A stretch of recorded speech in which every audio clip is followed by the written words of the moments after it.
did this ourselves. They're coming. It's gone to be. Where is everyone?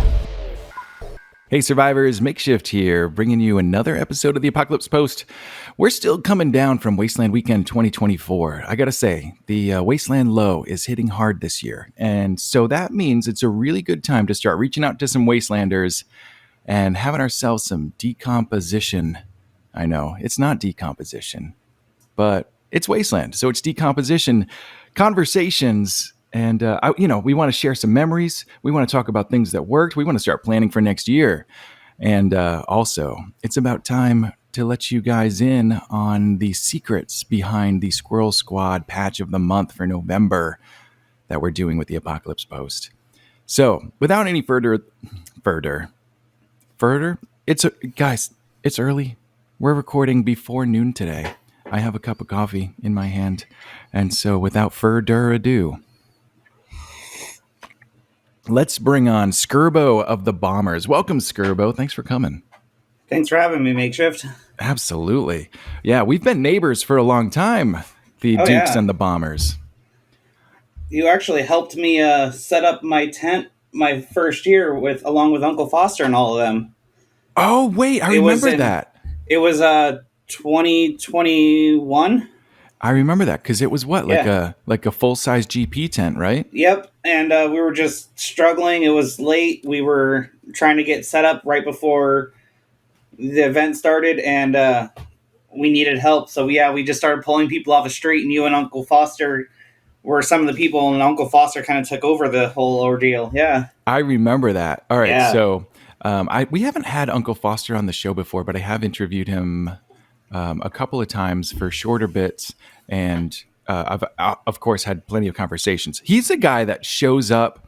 When I first met Uncle Foster, it was during one of his shadow play shows, and I was like, "Who the hell is this guy? Where did he come from?"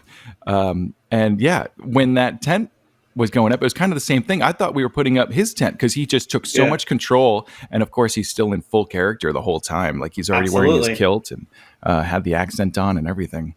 But yeah, those GP tents, man, they can be a lot. Oh yeah. So the Bombers and the Dukes, we share a lot of our aesthetic. We're both kind of like, ex-military-ish. You guys have a bit of an Air Force kind of a thing going on with that giant plane that you put up in your front yard. Oh, yeah. We definitely do. We're kind of got a bit of a backstory. It's still being flushed out for Wasteland, but we're virtually just a bunch of survivors who found a crashed bomber and decided to start living out of it. That's awesome. And of course, drinking out of it too, right? Oh, yeah. As of last year, we finally converted the bomber into our speakeasy. That's been fun. The last 2 years, it's been great. Like last year and this year, it went really well. Everyone seems to love our speakeasy. That's awesome. And you guys host a lot of events out of your camp, and we're going to get to all of those. But I want to actually take it back a step before we get in there. Skurbo is a really unique name, and I need to know where it comes from. Actually, it was just a random name that somebody threw at me because they didn't like my old nickname that I had been using for years. It was actually it's one of my tribe members, but we worked together at this place, and she was like, "I'm not calling you," because my old nickname was Pilsy, based off of the character from Foamy the Squirrel, Pilsy. Oh, I know Pilsy. Hell yeah. Yeah, so that was my part of the reason why Squirrel Squad is because my spirit animal is pretty much a squirrel. So it's like, I've always been attracted to squirrels. Yeah, my nickname was Pilsy for the longest time. And they were like, no, I don't like that name. And they just kind of pulled Skurbo out of their ass and it stuck. And I was like, sure, I'll roll with that. Oh my gosh, I love that. All right. Yeah. So I don't know if y'all know Foamy the Squirrel, but I believe he still lives online. And I think they're still making new cartoons. I haven't been on there in a long time. It used to be one of those things where I was absolutely dedicated to seeing every single one. And it was just like fun. What is it? What's that style? It's the old program that people used to use for Oh, animation. Flash. Yeah, it's like an old style Flash cartoon.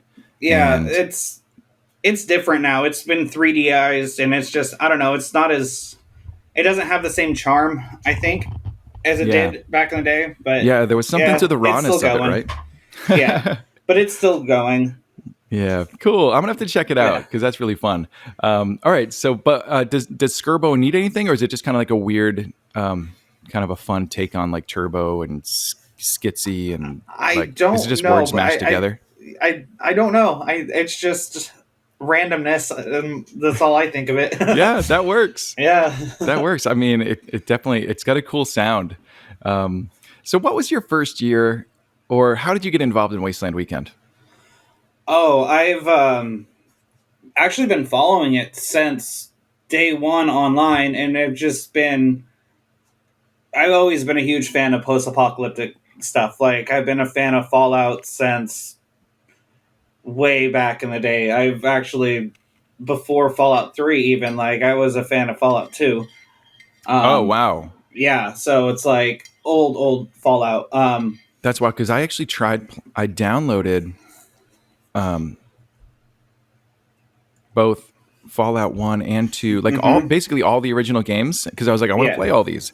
I tried to play them, and I don't know, like, I've talked to people about whether they hold up or not. Yeah. And people were like, well, I mean, if you played them originally, you can still kind of figure it out. But it did not work for me. I had no idea what to do. Yeah.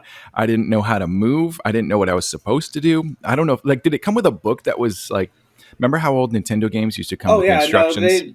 I had a secondhand copy, so I never had a booklet. Hmm. But I think it did. I just learned the game by trial and error. Yeah. But Yeah. I've grew up on playing the old isometric RPGs, so Gotcha. it Okay. was something I was honestly used to. Yeah. And it seems like it kind of fit that Oh yeah. game type pretty well. Fascinating. It's that was like a huge glow up, right? Because Oh yeah. they went from the isometric to like straight to basically first person shooter, but Yeah. still kept a lot of those RPG elements to it. Yep. Like it wasn't quite a turn based system, but since they added the VATS, it was still a little bit like you could take your time and like plan Oh out your yeah. next move and stuff. It was definitely different, but it was a welcoming different in my book. Yeah, and it was just a really fun way to like tell some new stories. Yeah. Yeah, and I mean that's what Fallout's always been about, and we've kind of taken that back to Wasteland, our storytelling. So Yeah. yeah, what was the year that the Bombers first formed? I was never with them first. I only joined them just the last couple of years. Oh, gotcha. Yeah. When I first came, I was with a different tribe. I wasn't with the Bombers my Gotcha. first year. Okay. Yeah. But I'm not 100% on all of the lore on when they were formed. I know they used to be the Wreckers, Oh yeah, I remember the and Wreckers. they went from the Wreckers to the Bombers. Um, Got it. so Less hands-on, more technology. Just something like that. Yeah, but I joined up with them in 2022 because the tribe I came with in 2021 fell apart that year. uh-huh. It wasn't. It was a mess. Yeah. I don't want to get into it, but it was a mess. Yeah, that just happens sometimes. I mean, Yeah. it's a really tough event, and you're mixing a lot of different personalities together. People might have a different Yeah. idea of what they want, and sometimes it just doesn't work out, and that's okay.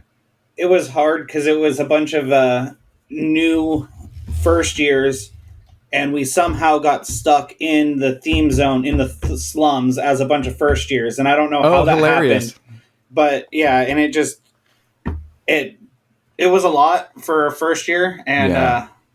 yeah. Okay. Well, fair enough. So do you feel like you found a home with the Bombers, at least for now? Oh, absolutely. Awesome. These guys are amazing and very welcoming of everybody. We're a proud, safe space, very LGBTQ friendly, Hmm. everything like that. Yeah, if there's issues, we could help you deal with them. Like we're all good people, and that's such a great tribe. Yeah, that's awesome. All right, so give me kind of like a lay of the land. So what are the Bombers all about? I know you guys host a lot of different activities and events. What can people expect when they walk into the Bombers camp? You could expect, first off, to be friendly greetings. We're always friendly. We're always welcoming. We always want people to come join us in our camp. We offer Stook, which is a battle egg. Whenever you ask, you just need to have another person. It's an egg game where you take an egg and you tap it on top of the other person's egg. The first person to have their egg cracked loses. Oh, funny. And it's done with hard-boiled eggs, so you get a snack afterwards. I was going to say, if it's raw eggs, it's going to get real messy and stinky out there. No, it's hard-boiled, and people love it. Like, people come in just for it. One year we had somebody who won a bunch and ended up sleeping with his egg and coming back the next day to fight more, and it was great. It. Oh, yeah, no, hilarious. People go crazy. One of our tribe leaders, Finn, she does her killer tomato quests, which she hides little cans out, and you find them, and it's with the killer tomatoes and stuff on them, and yeah, that's really cool. We have lunchbox quests, which are little lunchboxes that are self-contained quests that we hide around Wasteland that have the Wasteland quest symbol on them. So you could pick them up and open them up and read them, and they have different quests and stuff in there that you could do. We offer our metal detectors to do metal detecting. Wait, really? Like real ones? Yeah. And people just like go around Wasteland City just detecting metals? Picking up screws and little objects that could, cause, tire punctures, try to get them out of the road. Wait, that's like a really cool thing to do. Yeah. There was some stipulations this year that got it a little weird, but no, it's fun, and a lot of people will go out and do the metal detecting. It's just like one of those quests that anyone could just pick up and do on their own. Yeah. And you just bring back the scrap that you find, and we weigh it out, and there's a winner at the end of the week who finds the most. Yeah. That's cool. One of the big ones we do that a lot of people love is our Iron Chef. Oh, wait. So I remember we do Wasteland Iron Chef. There's been a couple different like Iron Chefs over the years. Is this your own, or did you pick up on one that had already been happening? As far as I know, unless the CCB does an Iron Chef, we're the only ones that I know that do an Iron Chef. Oh, gotcha. Yeah, because there was something called the Rusty Iron Chef a few years ago. It was a pretty small thing, but that was run by someone that no longer comes for reasons. Yeah, no, as far as I've been going, we've been doing Iron Chef. Oh, that's great. So how does that work? Is it kind of like the whole you get a mystery ingredient and you have to go make something, and then like it's a bit of a tasting contest?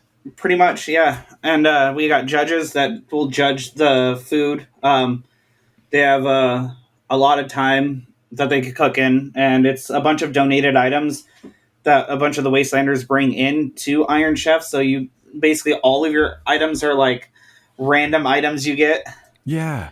So yeah, that's cool. All right. So kind of like painting the picture here, obviously the show Iron Chef and a lot of cooking shows, there's always some kind of a challenge, but they're always in a fully functioning kitchen that is relatively clean with pots and pans and lots of ingredients that you can just grab. There's refrigeration. There's, every imaginable way of cooking is usually made available to you, unless it's like, a grill challenge or something like that. Yeah. But cooking in the Wasteland is a rather challenging enterprise, right? Oh, yeah. No, so we have a couple of camp stoves, but I think it's mostly up to them to bring their own utensils, or I don't run it. I just know that is one of our really big events. But yeah, I know it's crazy though. Like it gets skill. Like I guess this year someone was roasting corn and all they had is an glove to to roast the corn over the fire. So they were just like holding it over the fire with an UV glove. Yeah. And one person was using a knife to stab the corn and roast it. So yeah, they use what they have. They'll take and do whatever they can to win. People are really hardcore about it. Yeah. It's so funny. Like, I've talked about cooking at Wasteland a little bit over the years on this show, especially. But yeah, it's really interesting because especially in the early years, I think everyone was just really getting by with what they had available. And then I remember the first year, I think it was one of the Legio tribes. I forget if it was 1 or X, 1 or 10, but they invited me to come get a little snack and like come make a plate, and they had this whole like tow behind like 200-gallon smoker. They were making meats. They had this like full griddle set up, and I was like, what the hell is going on over yeah. here? Like I'm over here, working with a little Coleman like camp stove that could barely work, that barely gets hot enough. It's really hard to keep clean because it's dusty and windy, and these guys have this entire like full barbecue setup, and I couldn't believe it. Yeah, so I mean it's a challenge, but people have really upped their game over the absolutely. last decade and a half. Have to give a shout out to CCB because they do some of the best food I've had at Wasteland. And I need to also send a shout out to CCB because those guys invited me. Oh my God, no less than like 6 times this year to just come and eat something. And I was like, I'm going to try. I'm going to be there. And then I missed it again. Specifically poutine. And I'm so sorry, guys. I missed the poutine this year as well. It's always their biggest hit, right? Oh yeah, it really is. Mm-hmm. Yeah. But I think next year, I'll just set up camp, in CCB so that, I don't miss it. But yeah, they were saying it's interesting. I had mentioned that like they're a food tribe and they like to feed people. And I'm not calling anyone out. Maybe I am. If this is you, I'm calling you out. But when people offer things at Wasteland, they don't owe you anything. Like back in the day, there was a tribe called the Caffeines. And they were the coffee tribe. They made hot coffee every morning. People could come. They had an opening time of, I want to say, like 8 or 9 or something. And then they also had like slightly more valuable cold brew coffees for barter. But then one year they were telling me like people would show up, and if they weren't open right at 8 o'clock, if that was their opening time, they'd be like, hey, where's my coffee? Why aren't you guys ready yet? And it's like, hey, calm down. Yeah. Like we're literally doing this for free. This is not part of the event. This is not a business that you can Karen and write on Yelp about. Like we are literally doing this because it's fun for us. But the tribes don't owe people anything. It's all out of the goodness of their heart. So when there's like like someone that's making food and they give you an invite because you're their friend, or a friend of a friend, like please never assume that they owe you anything, or leave your trash behind. That's the other one. I've heard from like a couple of the bars that every now and then people will come in and be a little bit like demanding or be impatient or just take the drink and want to run away, and it's like no, this is part of the show. Like anyway, I want to encourage everyone to just appreciate and let the tribes that are extra giving know that you are thankful for what they're doing. Anyway, small rant over. Be good people, don't be dicks. Absolutely. But yeah, so getting back to what you guys do. So Iron Chef sounds like a ball, but you guys don't only do food, you also do some liquid imbibements as well. I'm specifically thinking about the Tea Crawl and the Tea Coalition. What's that all about? So I was new to this year, but the Tea Crawl was put on by the Rusty Bean, and the Tea Coalition was created by Teapot, A.K.A. Heather. But it's basically all of the people in the groups in Wasteland that serve tea, because I know a lot of people don't necessarily want to be drinking alcohol. I myself do partake, but not a lot at Wasteland. I'll have like a drink or two, but I actually prefer to have my non-alcoholic, so tea is something I really enjoy. Mm-hmm. So yeah, I decided this year I wanted to do my own tea party type thing, and then I heard about the tea crawl, and I decided to just join up with the tea crawl. And I set up a spot in our in the bomber. I used our speakeasy area during the day, and I for the tea crawl, and I had that all set up for tea, and it was pretty great. I'm thinking next year I'm going to set up my own personal like tea station there and have it open during the day every day. Oh, cool. Yeah, that's really great because there are definitely there are teetotalers, Absolutely. which is kind of funny that word has not been Yeah. dad punned yet. But yeah, there's a lot of people that don't drink at Wasteland, and I think the tribes have gotten way more supportive of that. Almost everyone that runs a bar of any kind also has non-alcoholic options. And I'm not just talking about like, oh, you can have a soda or just some straight juice. Like people are really into making really nice mocktails. Yep. And yeah, I mean, tea is such a fun thing to add in there because it has a little bit of a bite. It's something that you can kind of sip on. And yeah, it's been really fun watching all the different like tea shops open up because, of course, Oh like, yeah, tea there's a is lot of them ancient now. and it makes so much sense in a post-apocalyptic world. Like, Yeah. coffee, we won't have coffee, but we can grow us some tea. Yep. Absolutely. Yeah. Well, that's really fun. And you guys have a bunch of events and stuff too. Do you want to tell me about a couple of the bigger events you guys host? We do our this year we did music every night. We finally had live DJs, and we actually put on our goth night and then a fetish night the same night, but it was later in the evening. Mhm. But yeah, those were our most popular nights, and it was great. A lot of people turned out for both of them, and it was great. Like it's something new that we just started doing. We're definitely gonna expand more on doing more like actual theme nights and like live music, live DJ nights and stuff like that at our tribe. Yeah, cool. And of course, like goth is a whole other like subculture. Fetish is a whole other subculture. Oh How do you yeah. make sure that those subcultures and the Wasteland subculture, like you still have to be in theme for Wasteland, right? Oh Like yes. so, even though you're going to be, if you want to be gothy, you still have to be post-apocalypse gothy. So Apocalyptic. how do you make Yes. sure that like people don't step out of bounds? I not really sure how to answer that question. I mean, most Like, Wastelanders are really good about it, yeah, right? most people are really good. I mean, I've only ever had like a few people that have been a little like not so friendly, but like, and we've had to ask them to pretty much leave our place, but nothing has been to the point of like people doing like being obscene or people being very out of character or anything like that. So I don't know. I've not really ever experienced those situations. Oh, good. To Well, I guess I was kind of going more for just like costume stuff, for right? like just costume wise and Yeah. stuff. This is like Yeah, can you be goth and Wasteland at the same time? Like, I mean, like, yeah, does it work? I think it does.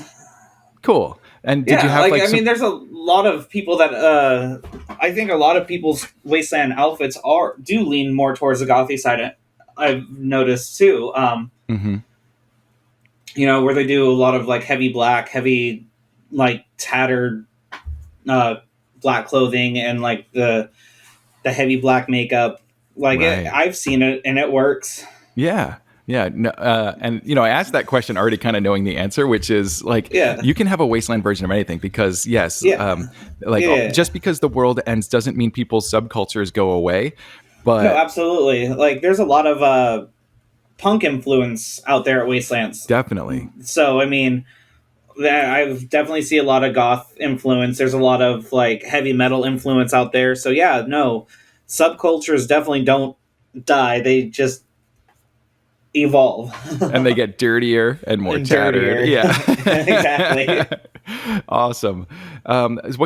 So I'm a little bit curious. What kind of stuff happens at fetish night? Is it just people like hanging out that are all kind of like Well, in that world and just hanging out, or did you have any so we activities that? had we had activities. So it was nothing too obscene, but we had a live spanking booth where you could, spank or be spanked.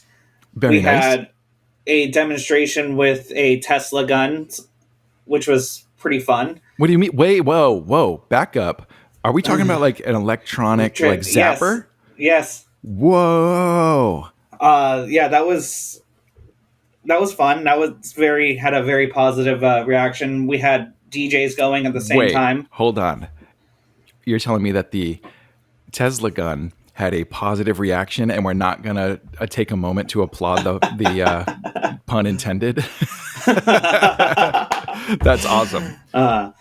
Yeah, but yeah, And no, it was fun. Like we had some small games going on the side. cool.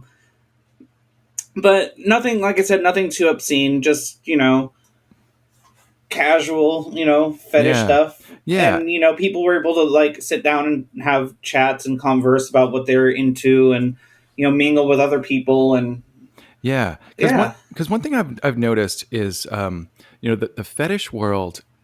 I think part of it is the communication, camaraderie within like shared interests, but also the learning and the teaching is a huge part of it. oh, Um, absolutely, and I think that that's super fun. Like it takes the stuff that is normally very privatized and behind closed doors, and it makes it like kind of a community oriented thing yes. where like I, I don't know.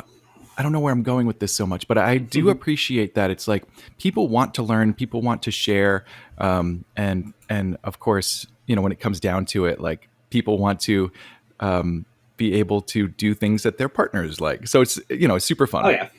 Yeah, love it. All right, so in the complete other direction from that, you guys play a mission game that is very explosive. Oh yeah. And this is something that the Dukes of the Nuke have participated in the past. We did not this year. Blue, big shout out. We missed you so much this year. We did And miss Blue. oh yeah, Blue usually heads it up on the Dukes end and does an amazing job with it. But tell me a little bit about the IEDBEP. So this was put on by Sparky of now the Boomsmith. He came up with this game a few years back, and it's a way to interact with other tribes as well as have a fun game to play throughout the week. It involves crafting your own improvised explosive device, and usually we do between like I think it's 6 bombs per tribe, Uh-huh. and yeah, there's just different games that you play with them throughout the week. Like one day it might be you might have to steal the bombs from other tribes and try to have as many bombs at the end of the day. Some days it might be delivering bombs to other tribes. Some days you can't touch the bombs and you have to hire mercenaries out. So it really does get you Mm. interacting with the community. It's a very fun, very community driven game because it's like this year we had hired some mercenaries out the entire week to help us with the game. And so we were getting other people not connected to the game, not connected to a tribe or our tribe playing and involved. And it's just fun, fun time. One of Yeah. my favorite, events that we do at Wasteland, actually.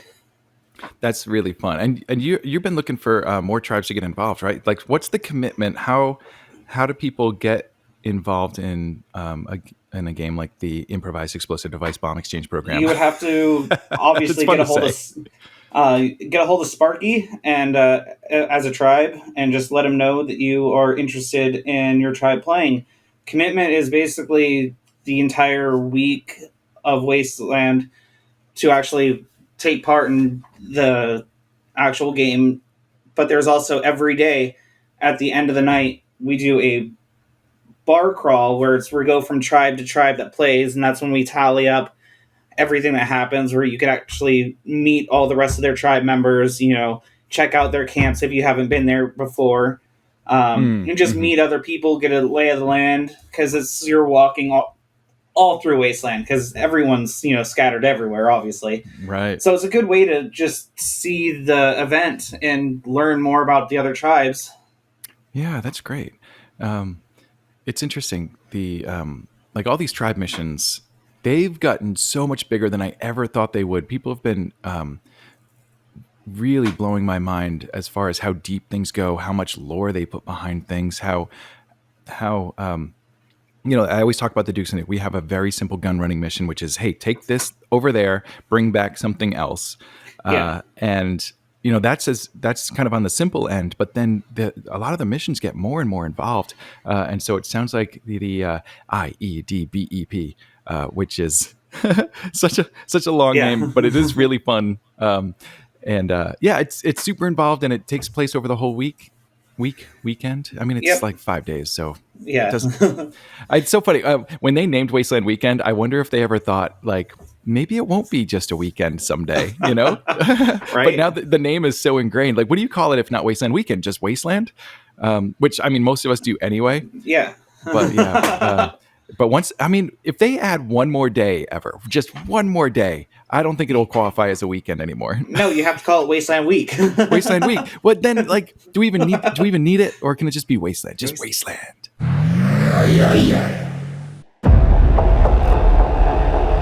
This broadcast is going out to all the survivors of the Wasteland. When you attend the Great Gathering at Wasteland City, it might be hard to keep your bearings greased and know where to go. If you're trying to find peace in the Green Place, enlightenment in the Fringe, stay away from Undertown, or make a dirty deal in the slums, all while finding your way home to the Sandy Gardens or Plains of Silence, it's good to have a map to guide your way. After all, not every camp can be found just by its smell. Looking at you, Road Rash. Our team of old world tech scabbers has found a way to hack into the lost signals of derelict satellites high in the atmosphere, left behind by those who came before, and retrieve images during the last great gathering of Wasteland City and all of the lost souls in Tent City as well. With these images in our possession, we've parsed every bit of knowledge remembered onto parchment and painstakingly made copies for anyone who'd want of one. With every attending tribe plotted out, this map will help you remember your way in Wasteland City, even during the year-long Great Waiting. With maps, we have knowledge. With knowledge, we survive. Support the Wasteland Weekend 2024 Bird's Eye Map Project on Kickstarter to reserve your copy today. Link in the show notes. As always, thanks for supporting the Apocalypse Post.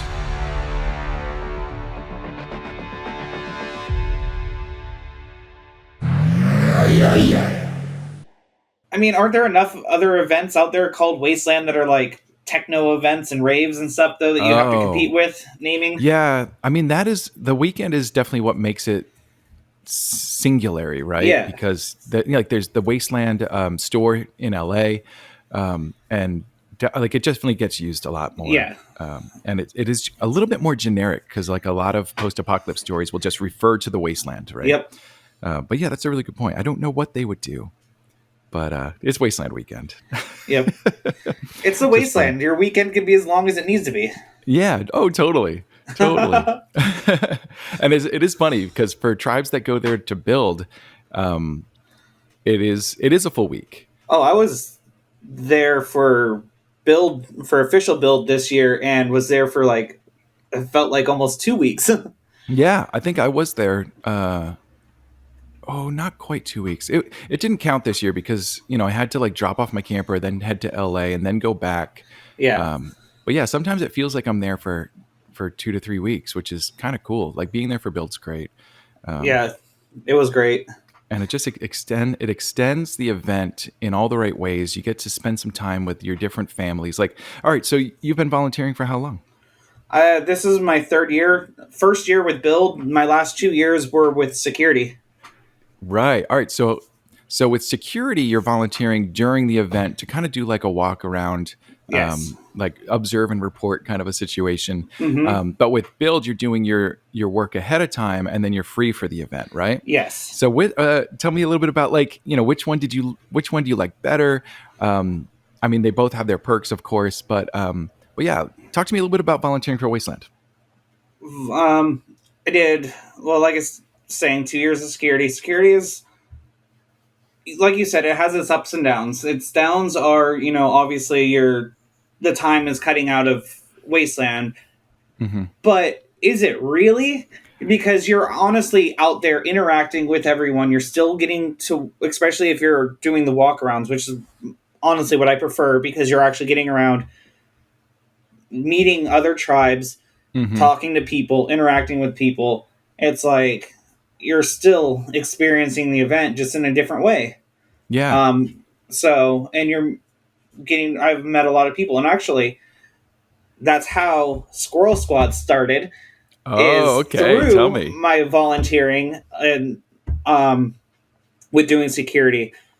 What happened was, my first year on volunteer with security, I was with a couple of other people doing our rounds, and they would start staying, like wanting to stay too long at tribes, and I'm just like kept on pushing. I'm like, no, we got to go, got to hit here, got to hit here, got to hit here, and Hmm. just being all very squirrely. And the fact that I have my squirrel tattoo on my arm, my squirrel was on my sporin that I was wearing with my kilt at the Uh-huh. time, so like someone dubbed us the Squirrel Squad, That is hilarious. What's because really funny?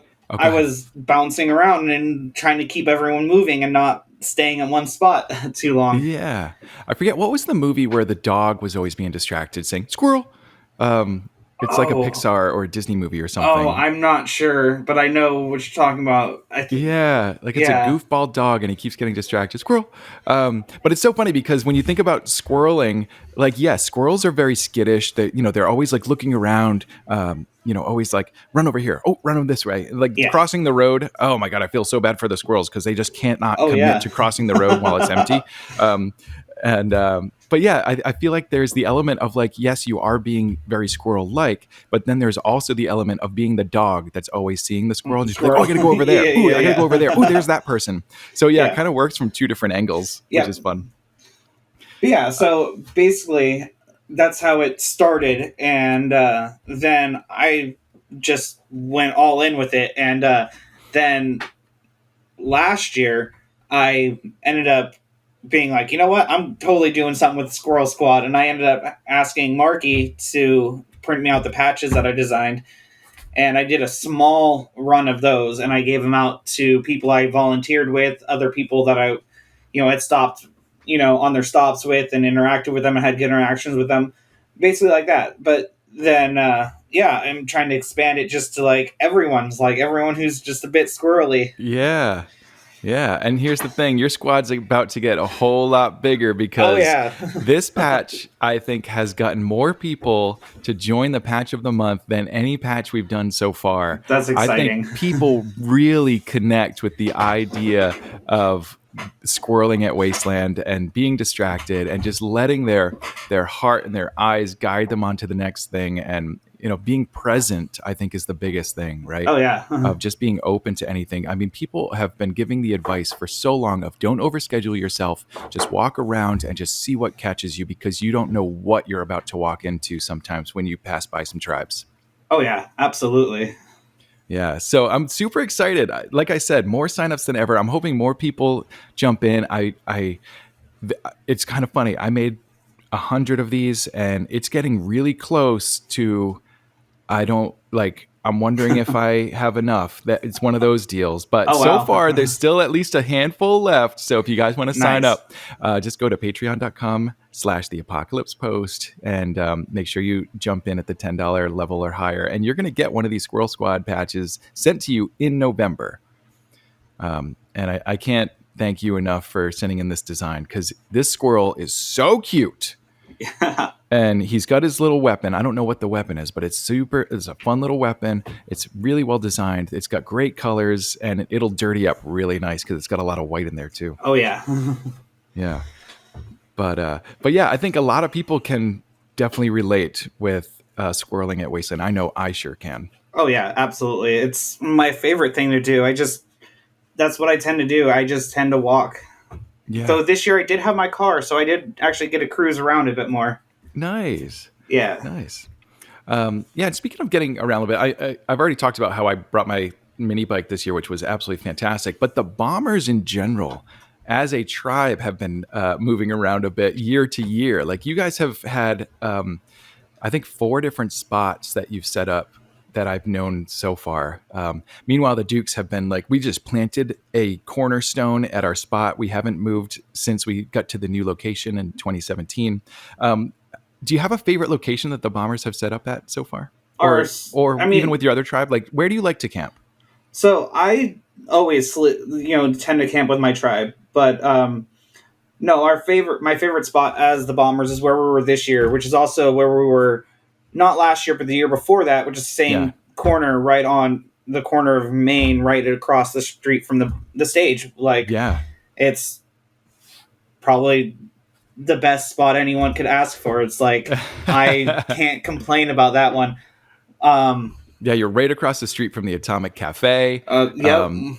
It's really like there's some nice lighting there. The stage always draws tons of foot traffic all night long.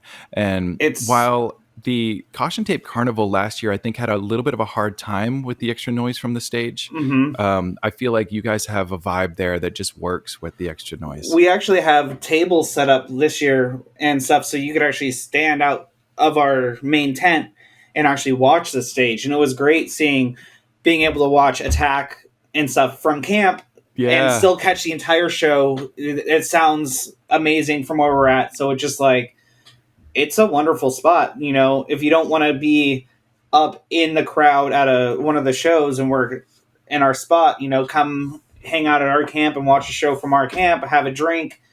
Oh yeah, it's a great view. It's a great sound, from there. That's awesome. Yeah, and then one of my biggest issues is always like, that's all the official events or the official entertainment generally happens at main stage, and Yes. so often I want to be there, but it's so hard to like get away from your friends or not get involved with this thing that tribe's hosting at night. Luckily, main stage points right into Wasteland City, so you can almost always hear what's going on up there, Yeah. no matter where you are. If you're up front where you guys are, it's really loud. You get the full mix. Oh, But yeah. you can always kind of like pay attention and just hear what's going on up there and hear the crowd yelling and see the flames at the top of the stage. So it's really nice that you're always kind of involved, Yep. even when you're not right there. Oh yeah. Yeah, It really is. fun. It was great. We had great neighbors this year. We were right next door to the Juggers on one side and then Ward 19 on the other. Right. Yeah, and Ward 19, those guys are hilarious. Oh yeah. Yeah, they made a great neighbor. We've had a few different neighbors in that spot over the last few years, and it's just been fun. Like, for as much as we sit still and we have our we have DXC on one side of us, across the streets is Skullduggers. We've had very consistent neighbors over the years, but it's really fun to have like different people kind of join us as well, which has been great. Because that way, I think that there's a certain aspect of familiarity that happens to the tribes that have been a bit of, they've been consistent, they've been in the same spot for years. It does add to the fact that like this is a living, breathing city that actually exists in the post-apocalypse. But also, like, I don't want every year to be the same either. So you don't want to look out and just see the exact same thing, because then you kind of lose the novelty of it. So having people that move around all the time is actually very helpful as well. It is. Yeah. And it gives some people, like, especially when you're cycling out, gives some newer tribes that have been trying to get in the city and let them experience what it's like to actually be part of the city. Totally. And I totally love that. Like, and I think a lot of tribes, who put in that effort to be themed should have that chance of being in the city. So I like the fact that they do rotate. Yeah, it's interesting. All right, so for those of you that don't know, Wasteland Weekend does do its theme zone and its not theme zone. So if you don't have a theme camp, you're perfectly welcome to just bring a tent or a camper and park out in Tent City. And then there's the theme zone. And it's roughly, I don't know, what do you think? About a third or more of the Looking at event is in the theme one of the area. maps right now. Yeah, is my map right there? Well, it's actually a map from 2022 I got from the Brotherhood of Ale. It's actually cool. Their Fallout based map, which is amazing. Oh, right on. Sweet. But yeah, it's about a third. Yeah. Yeah, about a third of the map. Yeah. So, but then even still, the themed area is basically cut in half. There's the outside the wall, and then there's the city, and so yeah, I think they've done a better job of saying, the theme zone is the theme zone, and the wall is just an arbitrary wall. But there's still that feeling of like the deeper you are into downtown, which is inside the wall. There is still that feeling of this is the true Wasteland City. Oh yeah, absolutely. We were outside the wall last year. We were right next to Zeke's last year, and it felt weird because we weren't. I mean, we were still in the theme zone, but when we were still part of the city, but it didn't feel like we were in the city. Yeah. You know, one thing I noticed this year, though. All right, so. And again, this is kind of a testament to Wasteland. They've been doing a really good job of making sure that the theme zone is the theme zone, and that there's nothing more special about the city than outside. And one of the things I noticed this year was Main Street outside the gates was actually bigger, brighter, more density, and actually looked more exciting than Main Street inside the gates. Oh yeah, no, in absolutely. so many ways. Like it was like, oh shoot, like this is a true party town out here. There was just amazing tribes with great street frontage, and this beautiful density. Obviously, Zeke's is a huge tribe with a incredible. Like they probably have the biggest event space out of anyone at Wasteland, right? I would believe so. Yeah, one of the biggest. Yeah, if not the biggest. And then they Wasteland this year moved the food vendors out one more block so that more theme facing tribes could fill that space, and I think it worked quite a bit. I don't know if it was great for the food vendors because I hear that the sales were a little slower this year. But yeah, it made that first block of Main Street going into the theme, like going toward Tent City, still in the theme zone. I want to be clear. It made it just really cool looking. Oh yeah, absolutely. It looked amazing. Yeah. So yeah, I think we're going to continue seeing, bigger and better tribes in the theme zone that's outside the gate. I would love to see the walls push out someday, but that's just me. I know it's not practical in a lot of ways. Yeah. Because I always loved the early years where the theme zone was inside the wall and Tent City was outside the wall. And then it was like a slow change over years where, in 2011, they were pushing to have like two theme-ish looking tribes right outside the gate so that like pictures wouldn't have just Coleman tents and streetcars. But then over time, it was like that expanded and expanded and expanded. And now we have, I want to say, more tribes outside the wall than that are on the inside, which is just kind of wild. That is wild. I haven't thought about it that way, but yeah. Yeah, and we have a fourth block that we haven't used since 2019 inside the wall, and I would love to see that fill up again. But it's not up to me. No. But yeah, I think watching things grow, watching tribes like the Bombers show up and just be consistent and always be offering so much. We have 100+ placed tribes these days, and it's really fun to watch. And I think I've kind of talked about this with a few Wastelanders lately, which is we're all just kind of doing this for each other in a lot of ways. Oh, we are. We go so hard to create a better atmosphere for ourselves and our friends. That basically sums up Wasteland. We do this for each other and ourselves. Like, it's not just Wasteland officials that make the magic. It's the tribes. It's us doing it for everyone else is what really brings the magic of Wasteland. Yeah. Oh my gosh, it's so great. Do you do Neotropolis? I don't. I haven't gone. I would like to one of these days, but it's just not in the cards right now. I gotcha. Yeah, it can be tough. Like, they're not cheap events, and they definitely take up a lot of vacation time. Oh yeah. Yeah. I mean, I'm lucky enough that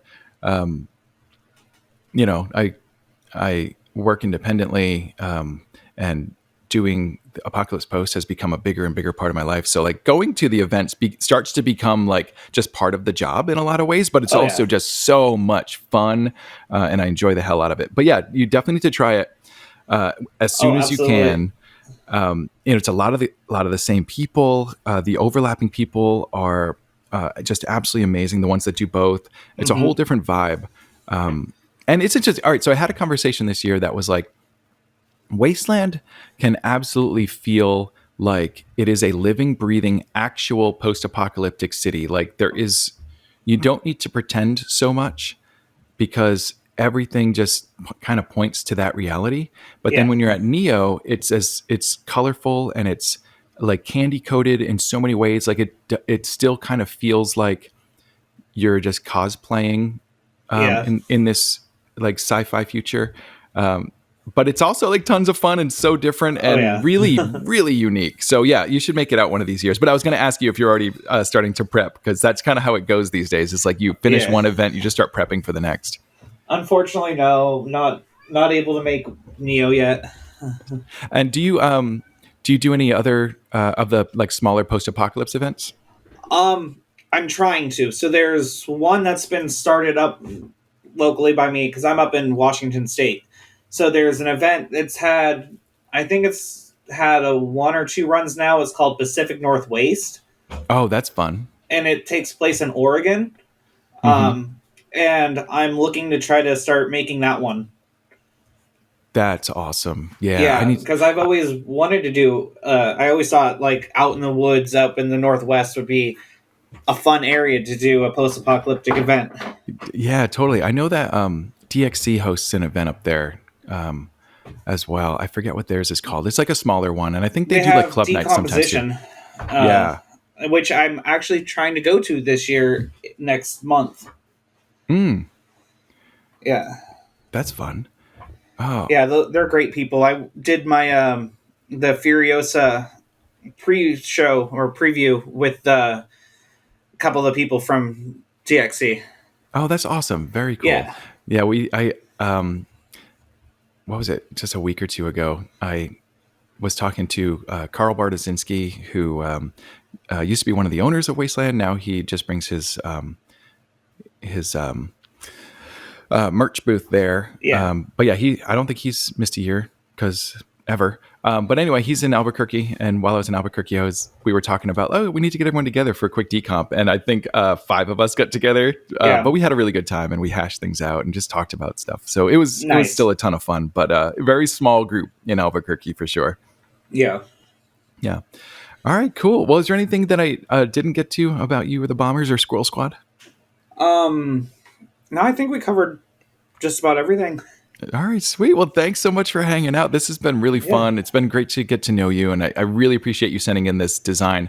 I know you sent it back in like the beginning of this year. Yeah, when you first did your call out for the designs I did. Yeah, and I've just been like kind of holding this one because it was a little bit special, and I wanted to save it for when more people were signed up, just to make sure that you know. We got it to as many people as possible. But I also, just trying to like figure out when things should go out. It's a little tough. And suddenly like months is part of it, because it was only like, 5 or 6 on my list, but 5 or 6 months is quite a while. But yeah, it's good. And I can't wait for when I start stuffing envelopes. It's going to be really fun. Oh yeah, I'm excited. Yeah.